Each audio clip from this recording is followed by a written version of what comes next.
In this video I'm going to show you how to do tie rod ends and ball joints on a 01 ZX2 Escort. First you want to jack up the vehicle and then take off the wheel. What you want to look for with bad tie rod ends is your steering is going to be messed up. And when you take off the wheel and look at the tie rod, what you're looking for is basically play in the tie rod. This one moves about 2 or 3 millimeters up and down, and it rotates back and forth. It's kind of hard to see with the camera, but it's definitely obvious that this is a bad tie rod end. And usually when your tie rod ends go, your ball joints aren't far behind. So to get that off, it's very, very simple. There's just a castle nut on the bottom with a pin that goes through it. And just take that pin out, take that castle nut off, and then you can use what's called a pickle fork, and it slides on like this and then pops the tie rod up. And also to do the ball joint, you're going to have to loosen those nuts, those 2 nuts right there, and take the disconnect the spindle from the shock. So I'm going to go ahead and do that now. Those 2 bolts are 17 millimeter bolts, and then next you're going to want to take off the caliper bolts. There's one there and one right there on the bottom. They're both 15 millimeter. Take those off and then set the caliper aside. I'm going to set it on this milk crate. You never want to let it dangle from the hose. After you get that pin out, you want to take this 17 millimeter castle nut off the bottom of the tie rod end. Then that's the pickle fork. You just put that on here and then pry up. Or you can just leave the castle nut on the bottom and then give it a tap with a hammer. It should pop right out. Make sure you have a new castle nut with your new tie rod end before you go beating the crap out of this one. And that's what the tie rod end looks like.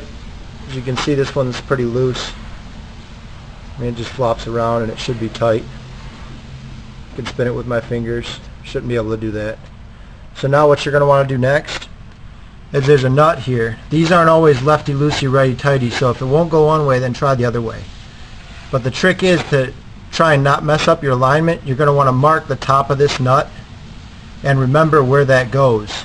You might even want to mark the new tie rod so that you can mark it, loosen it one complete spin, bring that mark back to the top, take your old tie rod end off, put your new tie rod end on, and make sure that it lines up so that one complete spin will match up and tighten the tie rod end to the nut. Because this tie rod end has to stay the same number of threads from the end or it'll mess up your alignment. So I'm going to go ahead and do that now. Also make sure you clean up all the old residue and everything. All that stuff came out of this tie rod end because it's not sealed anymore, so juice squeezes out of it. So I just ended up scratching a little notch in that nut so I knew where it was at. I'm going to leave that wrench on so that I know that the position of the inner tie rod doesn't change. So that doesn't change, the inner tie rod doesn't change. You give that one complete tighten, which would actually be towards the center of the vehicle. One complete revolution, and then you take the tie rod end off and get the new tie rod end on. Now I've got the new tie rod end installed. It was righty-tighty to put it on, lefty-loosey, so I took the old one off, put the new one on. And now, I already tried it, but this nut isn't going to make one complete loosen rotation on the threads. So now, I'm going to have to go about 3/4, which really isn't going to affect the alignment at all. You still need to get an alignment afterwards. But I'm going to tighten that one as much as I can, and then show you how to put the castle nut on. Then you want to tighten up that castle nut, get the holes lined up, and put the cotter pin through. And then check and make sure the tie rod is tight, which it is. It doesn't move around at all anymore. And now I'm going to move on to the ball joint down here. The ball joint's going to have a pinch bolt, which is right there. And I want to take that off. And then it's going to have 2 other bolts. That one right there, which is loosened from the bottom, and then that one right there, which is loosened from the top. So I'm going to go ahead and take those out now. Use the pickle fork and pop the ball joint off of the spindle. And then I got that first bolt out. I had to use a little bit of heat from a propane torch to get come loose with my breaker bar. And then now I'm going to take that other one off and then get the new ball joint on there.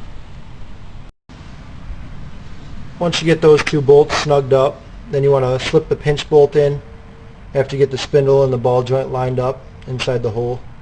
Then you got to make sure that that pinch bolt goes in that groove on the ball joint. It can't be above it or below it. It's kind of hard to mess that up, but just make sure you don't do it. Now, one of the hard parts, for me anyway, was trying to get everything lined up. Trying to get the ball joint into the spindle. I ended up disconnecting the shock up here, so I'll just deal with that after I'm done putting the new ball joint on. So I'm going to go ahead and get these snugged up. After you get everything lined back up, get those two strut bolts back in,